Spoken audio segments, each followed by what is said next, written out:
So speaking of hard work and all that, you have a quote on your wall that I've probably read 100 times. Yeah, yeah. At your shop. Do you remember that quote by heart? It's called, it's a hard work poem. Okay. Yeah, you could look it up, and it's called Dear Hard Work. Dear Hard Work, okay. Yeah, definitely look it up. It's worth it. It's very cool. It stuck with me for years. Yeah. And ever since I read it, I just held on to it. Okay. And then decided, I don't know who wrote it. Yeah. I don't know where it came from. Really? But, man, it applies to everything. Yeah. So I wanted a reminder to myself and to the guys that work in the shop. Yeah. And all the clients that come in. Like, you wouldn't be anywhere if you didn't work for it. That's true, man. Yeah. It's crazy because, like I said, I've read it over and over just sitting in your shop or whatever. And, dude, just reading it, like, you go through the whole mental struggle of all the things you've done in the past, and, like, you can picture all the shit where you're like, oh, I was kind of trying to bitch out here. Yeah. And then even still, like, it'll come into current perspective to where you're like, okay, I really should be doing a little bit more here and here. Oh, yeah. You know? Yeah. I mean, you're going to get what you put in. Yeah. And that's the bottom line. Yeah. So, yeah, I mean, go back to hard work and my goals. Because of like the lifestyle that I had mentally with martial arts, I wrote a very crazy list of goals. Yeah. And my goals were pretty insane, dude. We haven't even opened a tattoo shop yet. Okay. You know what I mean? But my goal was to open a tattoo shop. I wanted to go work for Mario Barth, the guy that tattooed me. Yeah. I wanted to make $5,000 in a week. Okay. You know? And I wanted to tattoo Mario Barth. Okay. So he tattooed me, I wanted to tattoo him. Now, if I remember the story correctly, there's a particular picture you wanted to tattoo, or no? Yes. So I wanted to tattoo a picture of his wife. Okay. I wanted to do a color portrait on his wife. Of his wife. On him. And it's really crazy because I started doing color portraits when we opened our shop. So we opened the shop in 2001. Okay. And it was crazy, man. Well, at that time, what were color portraits and tattooing? There really wasn't any color portraits. Okay. So black and gray was the staple of portrait work. Okay. There was a few guys on the East Coast that were doing color portraits. Like color realism, like Dino Cook, Corey Kruger, stuff like that. I mean, they were doing really cool color work, but I wanted to make it look like a painting. Right. And it was just different, you know, and I had the belief, like, if you could draw it, you could tattoo it. Yeah. You know? Like, there's no difference. You just got to figure out the in-between. And tattooing wasn't like that. It wasn't if you could draw it, you could tattoo it. It was like, no, you tattoo like this, and this is how it's done. Two separate worlds. Yeah. I wanted to merge the two. So at that time, we started doing color portraits because I was told I couldn't do it. Right. Of course. You know? Somebody tells you you can't do something, you're going to do it. Yeah. For sure. So you definitely refined the color portraits out of the industry? Yeah, I think, well, we had a big part to do with it. You know, I'm not going to take all the credit, but we had a team of artists that we all did it together. That was your focus? Yeah, that was our focus. But it was really the goals that I had I made a list and I put it up at my station at work with a picture of Mario Barth, which was pretty funny. So I put a picture of him from a magazine, and he had this quote that he had wrote on the description, and that quote also stuck with me forever. And it was about teaching your apprentices, and your job as a teacher is to make your students better than yourself. True, yeah. And if you make your students better than yourself, you've succeeded as a teacher. Right. If you didn't, you failed. I heard similar things, yeah. Yeah, I mean, yes, roughly, that's exactly what it was. And I took that with a grain of salt, too. Like, okay, whoever I teach, I'm going to make sure they're better than myself. Yeah. You know? I mean, that was my goal. Right. So I started doing this color portrait stuff, and in order for me to see if it worked, I needed to teach it to somebody else. Okay. You know? Yeah. So I started doing it. I started teaching other people at the shop. And my goal was basically to change the tattoo industry one tattoo at a time. Yeah. You know? We went and worked a tattoo convention and it was horrible. Like, yeah, we all sucked. Okay. You know, we're walking around the show, and you know, here we are with this cheesy ass banner. You know, like we didn't know what we were doing. Yeah. But we went there, and I left that day, and I was like, we're never gonna do this again. We're gonna take 2 years to get really good at tattooing, and this is how we're gonna tattoo. Okay. And we took 2 years and worked on, you know, tattooing, color realism, color portrait work, and nobody saw our work. Okay. We didn't show anybody. We didn't share it. The only people that knew what was going on were clients that came to the shop. Okay. You know what I mean? But they didn't know what we were doing. We were just doing tattoos. Right.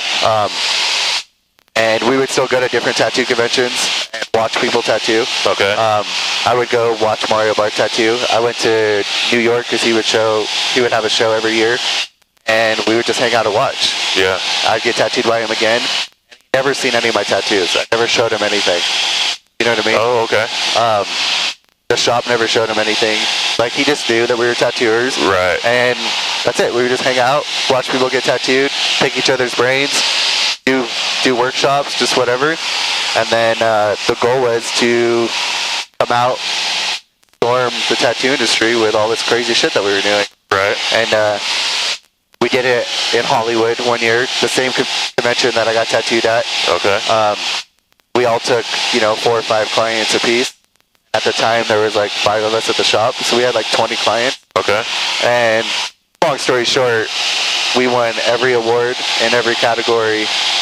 You know, first, second, third, first, second, third, sick. first, second, third, and it was all of us. That's so cool. You know, and it was like, fuck yeah, this is what we were meant to do. Yeah. And then that day forward, it kind of like everybody knew our name. Right. You know what I mean? And nobody had seen our stuff before, but they knew who we were, and then they started like. So it kind of seemed like you guys were almost an overnight success, even though it wasn't. Even though it wasn't. To the industry. To the industry. To what you showed them. Yeah. Then we went to New York that following week, and then Mario had seen our tattoos, and he's like, "I didn't know you could tattoo like this." And I was like, "Yeah." They're kind of like keeping it hush hush. Oh yeah. But then in New York, we the same thing. We won every award, every category. And then we won Tattoo of the Days every day. Oh, shit. And we were just kind of like taking the tattoo industry by storm. Oh, yeah. You know? Which was really cool. That honestly. Is cool. Fuck yeah. It worked, but it was like... that was your goal. It was a written out game plan. Like, we wrote it out and just stuck to it. Okay. You know what I mean? And as crazy as people said, was like, that's not going to work, that's not going to work. Right. It fucking worked. You know what I mean? It took a while. Well, but I still had my list. You know what I mean? So I still needed to check stuff off my list. And I could tell you the story. You could use it or not use it. I don't know what you want to do with everything. But so like I would say like the defining moment for me as a tattooer. So Mario Barth. I talk a lot about Mario. Yeah. You know, that was my goal. He asked me to come work for him. What? And I was on my list, right? Right. And at this time, we've already had the shop 6 years. Okay. Maybe 7.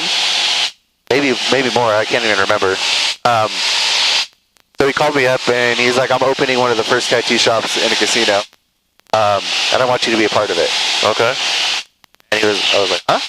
And, he wanted me to work there full time, help run the shop, this and that. And it was really, really hard for me to like tell him no. I bet, yeah. Because my goal was, I'm gonna go work for Mario Barth. Right, yeah. Like, I'm gonna work for this dude. And when the opportunity came up, I had built our shop from nothing to something, and we became like a huge staple in the tattoo industry. Right. You know? You can't let that go. This little shop in Victorville, Hesperia at the time, Man, I couldn't let it go, so we came up with an agreement. He flew me out to Vegas, and we would chit-chat. And we came up with an agreement that I'd work out there for 2 weeks, and then I'd work home for 2 weeks. Okay. So, and my business partner, Mario, in the shop was like, yeah, by all means. Take advantage. Take advantage of it. You should do it because it's been your dream to work for him. Yeah. But I felt bad. Right. Because I was leaving the shop. And your team, yeah. And he understood, and so we did it, That's cool. What shop was that? It was Starlight Tattoo. Starlight? Starlight was in Mandalay Bay. It's still there. Okay. Yeah, He still owns it and all that? Yeah, that's dope. Still the owner, but it was such a big deal leading up to it. So like, I got to go out there and watch like the ground break and do all this really cool stuff and be a part of something that was bigger than the tattoo. Right. You know, because he knew he wanted to do stuff that was bigger than just tattooing. Right. Next level. Yeah, so it was really cool. I got to be a part of that. But the most interesting part that happened was the first week that I went to work there. The very first day, I had done my tattoos. You know, I do one big tattoo a day. Right. You know, that kind of stuff. But I told Mario I would work double shifts. I would tattoo walk-ins. I'll tattoo anything. Okay. But I'll have my appointments. Right. The day, you know, after my appointment's over, I'll stay and do whatever. Okay. And I'll put myself to work just like a regular employee, you know. I'll do whatever it takes because I know how to run a business. So, right. You know, you got to get your hands dirty, your feet dirty, and do whatever. Goes, yeah. And I finished tattooing the first day. This was super intimidating too, by the way, because not only was Mario there, but every big person in the tattoo industry was there for the opening of this event. Just watching everything. Of this tattoo shop, you know? There was a big opening party, you know, celebrities everywhere. Yeah. You know, celebrity tattooers everywhere. I was tattooing in it, like, it was like a fishbowl, you know? It was like all glass. Oh, yeah. People were just watching you tattoo. Right. You know? And then I finished my first tattoo, and Mario walks up to me and he was like, hey, I want you to do me a favor. And I was like, yeah, of course, whatever you need. He slides me a picture. He's like, I want you to tattoo this for me. I was like, what? And it was a portrait of his wife at the time. A goal you had written? The goal I had written, I was like, oh shit. You know what I mean? That's wild, right? Like, oh shit, he wants me to tattoo a portrait of his wife on him. And to backtrack a little bit, you had told me, when I was telling you my list, everybody said it was crazy. But on my list, it'll say, I know I made it as a tattooer the day I tattooed Mario Barth. The portrait sick. of his wife. You That's know what so I mean? sick. And I could retire from tattooing. And that was on day one at this shop. That was day one at his shop. But it took me like 10 years to get there. Of course. You know what I mean? But day one, he had asked me to do it. So day two, you know, or it was like towards the end of the week, I was setting up, getting ready to tattoo him, and I remember drawing the stencil, and I was the most nervous I've ever been to do a tattoo. You know what I mean? And I had everything set up, and that's where a lot of stuff kind of sparked interest for our like continued business relationship with each other. Because I had all these ink poured out, which was all of his ink from Intense. Right. And then he's like, what are you doing? You know what I mean? I was like, I'm mixing colors, we're doing this. Was that not heard of before? Mixing colors and stuff? No, like he had mixed colors, but the way that I was doing it was a little bit different. Like, my palette was, instead of, 20 colors, I had like 70 colors. Okay. It was a ridiculous amount of ink. Yeah. You know what I mean? Yeah. And the way I was mixing flesh tones and using different like water and like alcohol and stuff to mix things. I mean, he was learning stuff, which was crazy. Yeah. And asking me questions. And I remember I was getting tattooed by him and asking him questions, and now it was kind of reversed a little bit. And then that's where our relationship formed, from me doing a collaboration like ink sets with him. Okay. So like we were the first ones to start, artist series with different colors. But you have a Mike DeMasi artist series. Yeah, through Intense. But before that even happened, and before I even tattooed him, I'll go back even further. He had offered me a sponsorship from Intense when Intense had just started. Remember, he gave me that first set of colors? Yeah.